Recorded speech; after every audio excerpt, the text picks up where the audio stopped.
বাজার থেকে অনেকগুলো শাকের মধ্যে কচুর শাকও এনেছি 10 টাকার। কচুর শাকটাকে ভালো করে ধুয়ে নিয়ে লবণ হলুদের জলে সেদ্ধ করে এটাকে ছেঁকে নিচ্ছি।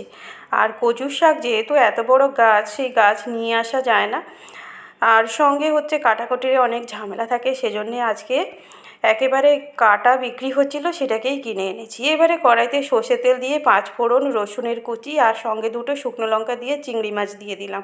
একটুখানি ভাজা হয়ে যেতেই দিয়ে দিলাম পেঁয়াজের কুচি আর কাঁচা লঙ্কার কুচি। এটাকে একটুখানি ভালো করে ভেজে নিয়ে এবারে দিয়ে দিলাম পরিমাণ মতো লবণ আর হলুদের গুঁড়ো। দেওয়ার পর নাড়াচাড়া করে মশলাটা কষানো হয়ে গেলে দিয়ে দিলাম সেদ্ধ করে রাখা কচুর শাক। কচুর শাকটাকে এবারে লো ফ্লেম থেকে মিডিয়াম ফ্লেমে গ্যাসটাকে রেখে রেখে একেবারে জলটা শুকনো করে নিলেই কিন্তু রেডি হয়ে যাবে দারুণ স্বাদের কচুর শাক। কচুর শাক যে একবার খেয়েছে সে কিন্তু এভাবে বানিয়ে বারবার খেতে